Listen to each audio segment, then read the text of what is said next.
l'AES, camarades membres des différents gouvernements de l'AES, chers participants donc au premier sommet des chefs d'État de l'AES, bonjour. C'était un immense plaisir et un honneur de nous retrouver ici aujourd'hui, une date bénie, une date mémorable, le 6 juillet 2024, ici à Niamey.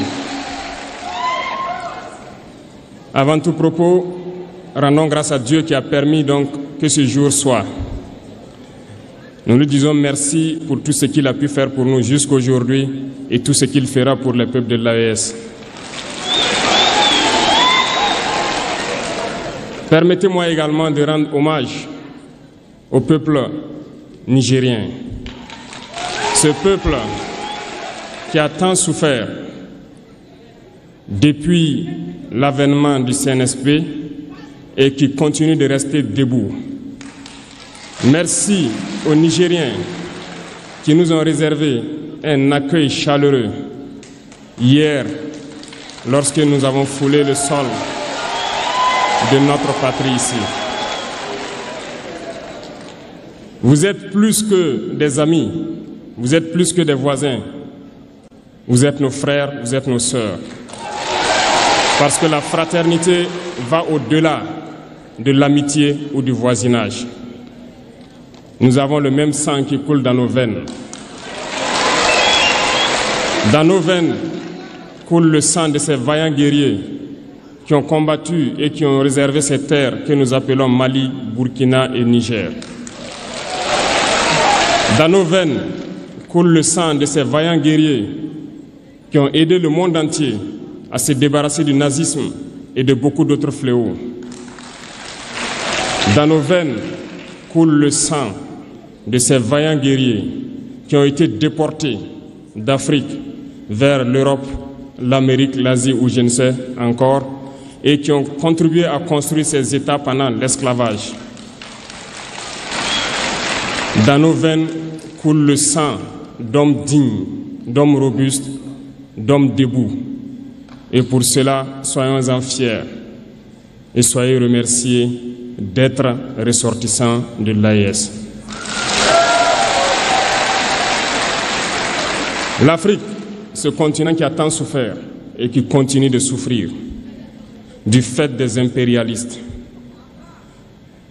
Ces impérialistes n'ont qu'un seul cliché en tête. L'Afrique est l'empire des esclaves.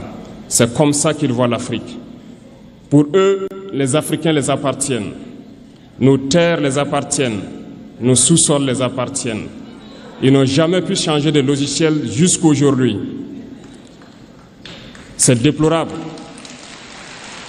Mais comment procèdent-ils?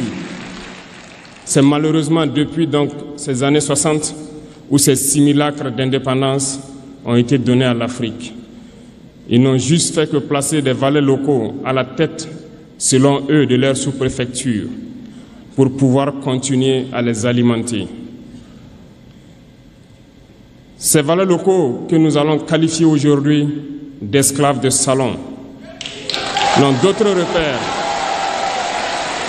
que de chercher à vivre comme le maître, à satisfaire le maître et à faire tout ce que le maître lui dicte. Ils volent, ils pillent nos États, amènent tout chez le maître et leur richesse est conservée chez le maître. Ils font tout pour vivre comme le maître et toujours le satisfaire. Lorsque le maître commande, ils exécutent. Savez-vous qui sont ces esclaves de salon? Eh bien, nous allons vous expliquer ce que c'est. Ce sont des individus qui n'ont aucune dignité, qui n'ont aucune morale, qui n'ont aucune personnalité. Mais le maître esclave a toujours su identifier ces individus. Ils sont toujours prêts à trahir leurs frères pour satisfaire le maître. Ils nous ont trahis depuis l'indépendance et d'autres continuent jusqu'à aujourd'hui à nous trahir au profit de leur maître. Ces individus continuent toujours, contre vents et marées, à piller l'Afrique, à aider le maître à piller l'Afrique. Ils se plaisent à le dire chaque année dans leurs sondages économiques. Le Burkina est le pays le plus pauvre, le Mali est le pays le plus pauvre, le Niger est le pays le plus pauvre. Nous sommes classés parmi les derniers. Très bien, si nous sommes aussi pauvres qu'ils le disent, mais quand est venu le moment de prendre nos responsabilités, nous avons demandé à ces maîtres de quitter les lieux. Pourquoi ne veulent-ils pas partir? Lorsque nous prenons le cas du Niger, depuis plus de 40 ans, certains pays exploitent l'uranium pour produire de l'énergie chez eux. D'Ottawa jusqu'à Paris, les rues sont illuminées, c'est la lumière. Mais au Niger, c'est l'obscurité qui nous est servie. Lorsque vous partez dans nos États, nos sols sont troués de toutes parts pour rechercher les métaux précieux tels que l'or. Mais souvent, il n'y a même pas la moindre route accessible pour atteindre les zones où ils exploitent l'or, encore moins certains services sociaux de base. Voilà pourquoi nous avons décidé de nous révolter et de prendre le destin de nos pays en main. Il y a bien d'autres exemples. Mais lorsque nous avons décidé ainsi, eh bien, nous avons été approchés par certains esclaves de salon pour nous passer le message de leur maître.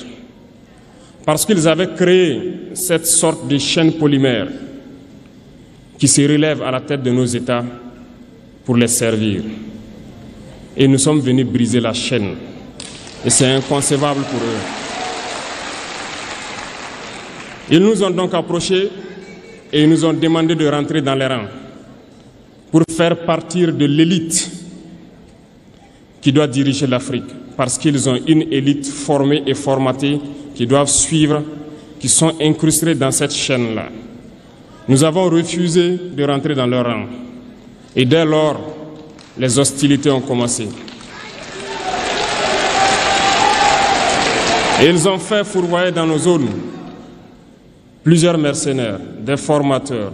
Les agents sont descendus dans le Sahel pour espérer mener des attaques barbares, lâches contre nos populations, espérer les révolter. En plus de ces attaques sur le terrain, les attaques communicationnelles, la manipulation, la désinformation battent son plein dans leur rang. Mais les peuples du Sahel ont compris et plus jamais on ne pourra les manipuler. Ils savent ce qu'ils font et ils savent où ils partent.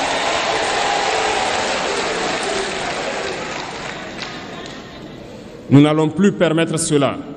Les gens sont éveillés et les gens se battent aujourd'hui, pas pour nous-mêmes, mais pour les générations à venir. Et merci à tous pour le combat qui est livré. Cela ne nous fait jamais pleurer. Nous n'allons pas trembler. Nous allons affronter. Nous allons nous battre pour l'indépendance réelle, pour notre liberté. Parce que pour faire peur au peuple de l'AES, ces individus n'ont que 3 termes dans la bouche: démocratie, liberté, droit de l'homme. Bien sûr, leurs valets locaux ne sont élus que dans un processus démocratique, libre et transparent selon eux leurs valeurs. Quoi de plus normal qu'on veuille nous imposer cela, parce que c'est eux qui édictent les règles. Très bien. Nous avons décidé de nous assumer.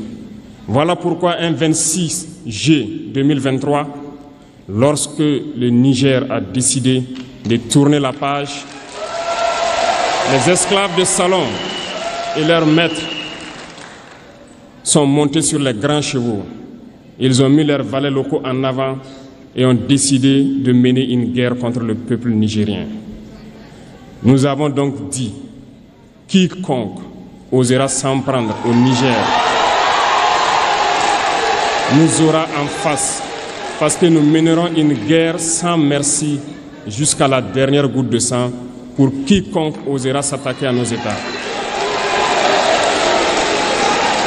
Cette parole, cette décision que nous avons eue hier est d'actualité aujourd'hui et sera d'actualité demain et pour toujours. Ainsi naquit l'AES le 16 septembre 2023 dans une architecture de défense mutuelle. Mais nous avons jugé nécessaire de prolonger et d'agrandir donc l'architecture de l'AES. Ce qui nous rassemble aujourd'hui doit nous permettre d'aller sur d'autres terrains en plus de la défense, notamment les finances et l'économie, les infrastructures, la santé, l'éducation, bref, j'en passe. Je souhaite donc que ces moments soient pour nous une histoire que nous allons écrire pour l'AES, mais surtout pour l'Afrique et pour le monde entier. Que Dieu illumine tout un chacun de nous. Que Dieu nous inspire dans ces tâches qui nous sont confiées. Et surtout, que lorsque nous faisons tous nos travaux, que nous ayons en tête une seule chose, l'intérêt suprême de nos populations. Sur ce, nous prions encore une fois de plus, bon Dieu, qu'il nous accompagne tous dans nos différentes tâches, qu'il protège nos combattants, qui, grâce à eux, nous permettent d'être assis ici et d'échanger autour de l'avenir de nos États. Soyez donc remerciés une fois de plus, peuple nigérien. Soyez unis et solidaires, peuple de l'AES, la patrie ou la mort.